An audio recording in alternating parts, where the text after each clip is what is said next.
Можно ли обмануть личностные тесты при найме? Теоретически да, но сейчас объясню, почему это плохая идея.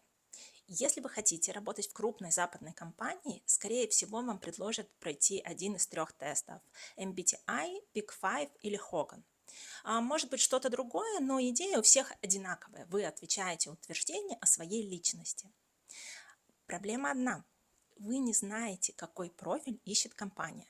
Они могут искать человека под конкретную задачу, под команду или под должность. Угадать невозможно. Поэтому лучшая стратегия – отвечать честно. Первое, что приходит в голову. Это не про хорошо или плохо. Это про то, какой вы человек. И про то, ваше это место или нет. И если ваше, вам будет хорошо. Если нет, все будут страдать. А вот в следующем рилсе я расскажу про когнитивные тесты, и там есть уже правильные и неправильные ответы.